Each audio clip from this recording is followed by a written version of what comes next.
Do you hate the thought of working past 55 or 60? Do you hate not being able to live the life you deserve today? Do you hate not knowing what your financial future looks like? It's time to stop doing what you hate. Here's your host, Mr. Harold Green. Hello, everyone. This is Harold Green of Bright Tree Financial Group, and it is time to stop doing what you hate. How are you today? Hope you are having a fantastic day. It's Memorial Day for me, and decided to get up a little bit early. Not too early, but just, to me today, I kind of slept in. So for the average person, it's called getting up early. But for me, it was kind of like I slept in a little bit. And, I've made a major decision. I don't feel comfortable sharing it right now, but I think I'll share it a little bit later, once I have some more ducks in a row. But I've made a major decision. And it happened very fast. And I'm going to share with you folks the title of today's show. It's How to Overcome. And one of the hardest things you're going to find in life is when you come up against obstacles and limitations, how to overcome, how to get through it to the other side. Years and years ago, I'm just going to put some stuff out here today. And again, this show is not meant to offend anybody or hurt anybody's feelings, but it's to help you get from where you are today to where you really want to get to. And I'm going to be honest with you, you're going to have to overcome. Either you're going to have to soar above it and overcome it, or you're going to settle with it and put up with it for the rest of your life. So are you ready? 1, 2, 3, let's get it. Years ago, I used to work for this life insurance company in their customer relations department. And my first job was just client relations. And my job was to call people up and talk to them about their life insurance policies. We service the orphan clients, and it's basically the people that their agent either passed away, quit doing what they're doing, or they do something entirely different. And so the people were just kind of left to fend for themselves. And so this life insurance company created something called the Orphan Client Department.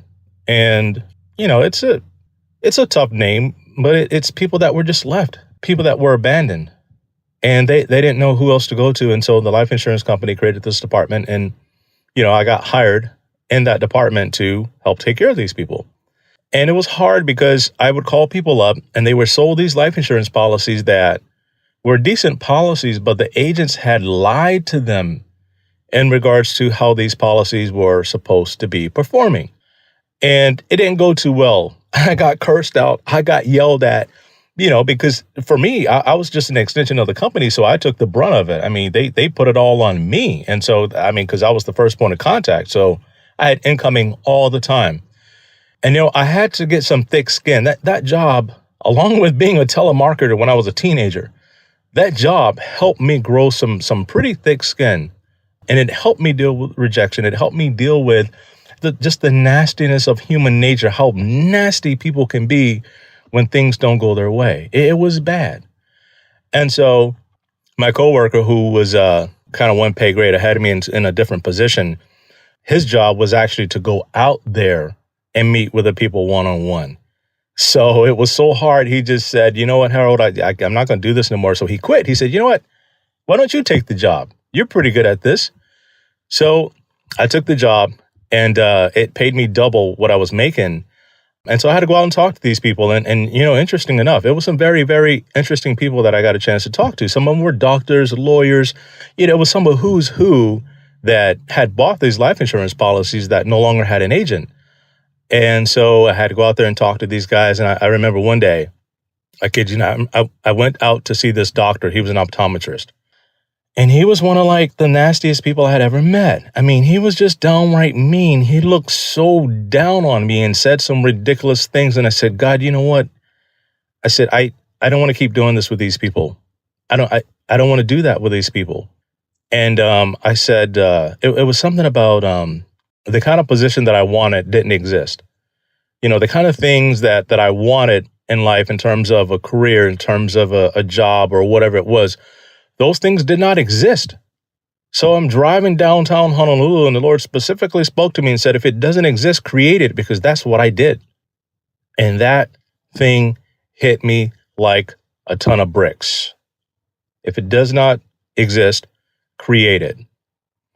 And from that point on, I got on this mad journey to create what it was that I wanted in life. But it didn't come without any obstacles or limitations. I can tell you that for sure.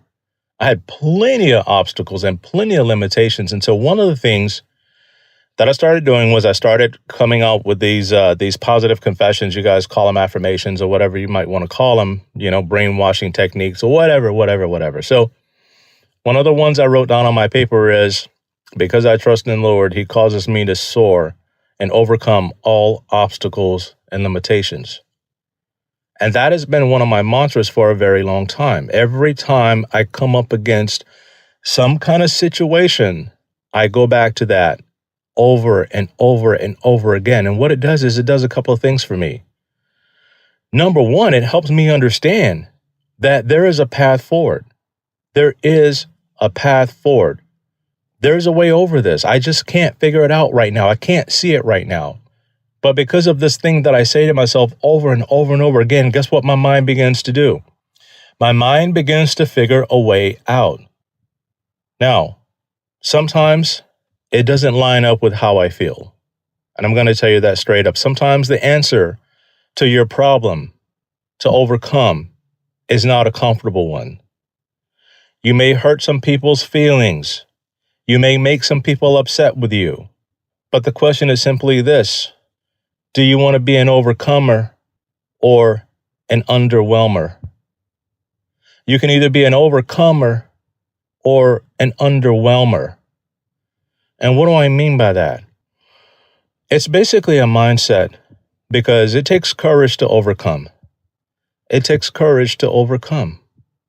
Doesn't take any courage to be underwhelming. As a matter of fact, people who are underwhelming, a lot of times they don't have any courage. Why? It's just their makeup. It's just their mindset. It's just how they were created sometimes. Sometimes it's just who they are until they learn how to get that skill set and how to develop that skill set. It's not going to happen no matter how bad people want it. I think I was having a conversation with somebody the other day, and they were telling me about an obstacle in their life. And, it was just one of those things where I said, hey, here's how you overcome. I got a million reasons why. But. I said, well, why are you sharing the obstacle if you don't want the answer to overcome it? You can settle with that, and you can deal with that, and you can put up with that. And it's going to cost you mental anguish and unhappiness. And so either you take the suggestion and you overcome, or you constantly deal with the problem. You can overcome or you can underwhelm. And one of the recent things I had to deal with was a situation where it's a business situation, and basically every single year, because of rules and regulations and different things like that, we had to jump through so many different hoops, and we were at the beck and call of someone else because of rules and regulations. And if we didn't get this one thing done, my business could be practically shut down. And it was my responsibility to pay a firm to do this one particular thing for my firm to make sure that on a certain date, information was provided to the regulatory authorities that my business was still legit and good to go. We had enough money to run the company. We weren't going to be insolvent. All of our books are in order. All of our accounting is up to date. Our compliance is good. We had to pay tens of thousands of dollars to get this one thing done. And in some cases, this one thing can cost your firm up to $200,000 to $300,000, depending on how extensive it is. It is not cheap. Was it an obstacle? Yes.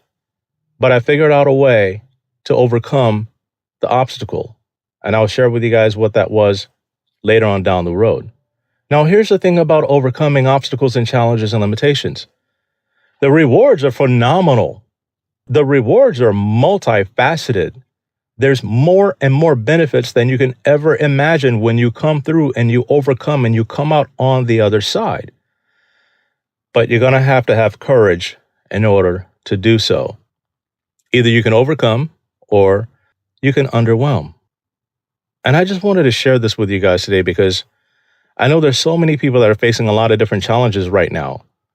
And one of the things I recently went through was I had lost a handful of clients because of my belief system and the way I trade the market with my rapid retire program and things like that. I lost some people, and it hurt because I had high hopes for the relationship. I had high hopes to work with them. I had high hopes for their future. I had high hopes for what it was that we were getting done. And we were just right. We were like right there on the edge. And they threw in the towel on me. And they threw in the towel on the program. They threw in the towel on the process. And one of the things about overcoming and achieving super amazing results is sometimes you gotta just hang in there and not let go of the rope. You gotta hang on to the rope, even though you got blisters on your hands and it doesn't feel good. People are laughing at you. Why are you still hanging in there? Why are you still dealing with that? You should be doing this. You should be doing that. You should quit and switch and do something different. Guess what happens every single time you quit and do something different? You lose the momentum that you had. You lose the courage that you built up. And now you have to start and learn something all over again. You got to start retrusting somebody all over again. You got to start another process all over again, because if you don't do one thing, you got to do something else, because you're not dead yet. You're still alive. You're still living. You still have things that you need to do. Things need to get done. So if you stop one thing because you don't believe in it, you got to start something different. You can't do nothing. You got to do something. And it takes courage. So no matter what you do, you think this thing is better than the other. You got to stick with it and have courage to see it through, because you need to overcome. We all want to overcome, because we're going to have to overcome. Retiring is something you got to overcome. Setting up money for retirement, you have to do that. You can't retire with nothing. Some people do. They eke by, they scratch by. But that's not the people that I'm talking to. I'm talking to people that want to overcome, talking to people that want to get ahead, talking to people that want a better life for their children. They want a better life for their families. They want a better life for their communities. They want a better life for themselves, because they want to overcome. But if you quit, you got to start something different. I'm not saying you're right or wrong, but I'm saying you're going to have to do something. And no matter what it is that you do, you're going to have to overcome. Because if you don't overcome, you're going to underwhelm. And if you want to know a little bit more about your situation and how I can help you overcome, click in my show notes, get on my calendar. I'd love to have a conversation with you about being an overcomer. So I thank you for tuning in today. I want you to have an overcomer mindset. And until next time, everybody, 1, 2, 3, let's get it. This is the podcastfactory.com.